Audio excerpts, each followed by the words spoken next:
बिस्मिल्लाहिर्रहमानिर्रहीम। अस्सलाम वालेकुम दोस्तों, कैसे हैं आप सब। उम्मीद करता हूं आप सब खैरियत से होंगे। आप मुझे देख रहे हैं मिसलेनियस अपडेट्स यूट्यूब चैनल पे। Welcome to all of you जी। दोस्तों, आज की वीडियो में हम बात करने जा रहे हैं जी कि मौत जो है वो एक बेखबर साथी है। मौत किसी भी वक्त आ सकती है, इसका कोई टाइम टेबल नहीं है।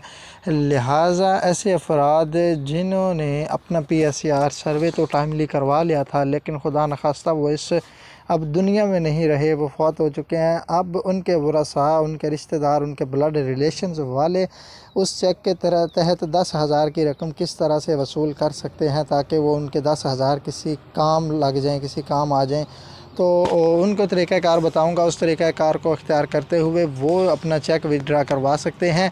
ये उन लोगों के लिए भी है जिनके यानी कि वो फौत हो गए हैं सरबराह, जिनके नाम चेक आया है, या फिर उन लोगों के लिए जिन्होंने अपना सर्वे टाइमली करवाया था लेकिन अब वो आउट ऑफ कंट्री जा चुके हैं। उनका वीज़ा वगैरह हो गया था लेकिन सर्वे उन्होंने करवा लिया। सर्वे के बाद उनकी फ़्लाइट का टाइम आ गया, वो आउट ऑफ कंट्री चले गए हैं। लेकिन अब विथड्रा करवाते वक्त वो बंदा मौजूद नहीं है जिसके नाम का चेक आया, तो वो किस तरह विथड्रा करवा सकता है। आज की वीडियो में डिटेल मौजूद है। छोटी सी वीडियो, आपने जुड़े रहना मेरी वीडियो के साथ, एंड तक ज़रूर देखनी है।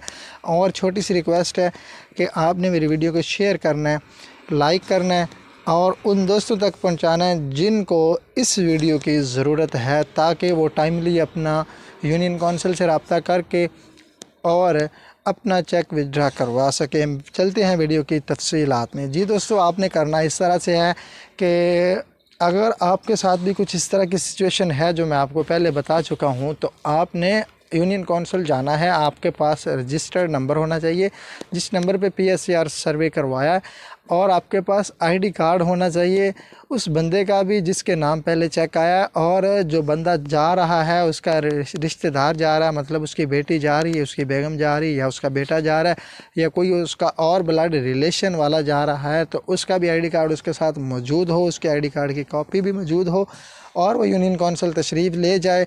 आपका यूनियन कौंसिल वाले परफार्मा B फिल करेंगे।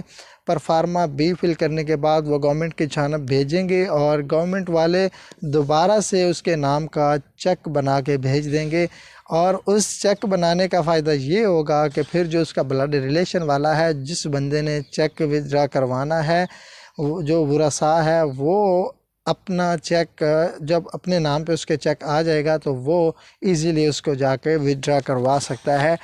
और विथड्रा किस जगह से करवाएगा जी? विथड्रा उसी जगह से करवाएगा जिस बैंक का या जिस बैंक के नुमाइंदे के नाम चेक आएगा। मतलब ज़्यादातर बैंक ऑफ पंजाब के ही चेक्स आ रहे हैं, तो मतलब बैंक ऑफ पंजाब के नुमाइंदे के पास आपने जाना है अपना चेक लेके। वो आपको 10,000 रुपये की रकम दे देगा, और इस 10,000 रुपये की रकम में गवर्नमेंट ने किसी भी किस्म की कोई फ़ीस नहीं रखी।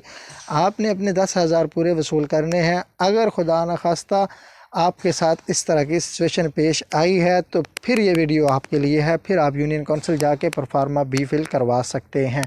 और दूसरे नंबर पे आपको बताता चलूँ कि इसमें किसी भी किस्म की कोई फ़ीस नहीं है। अगर कोई रिटेलर, अगर कोई बैंक का नुमाइंदा आपसे फ़ीस का मुतालबा करता है, 200, 300, 400 का मुतालबा करता है, तो आपने उनको 200, 300, 400 रुपये नहीं देना। ये नहीं समझना कि ये 200-300 की कोई औकात नहीं। भाई, आपके हुकूमत की जानिब से 10,000 पूरे आए हैं, और जो रिटेलर है, जो बैंक का नुमाइंदा, वो अपनी तनख्वाह ले रहा है, उसको बैंक या उसको रिटेलर वाले ख़ुद कमीशन दे रहे हैं। ये पैसे आपके अपने हैं, हुकूमत ने इसमें कोई फ़ीस नहीं रखी। लिहाजा आपने इसकी कंप्लेन करवानी है ताकि उनको कैफरे करदार तक पहुंचाया जाए। मिलते हैं नेक्स्ट वीडियो में, तब तक अपना रखिएगा बहुत सारा ख्याल।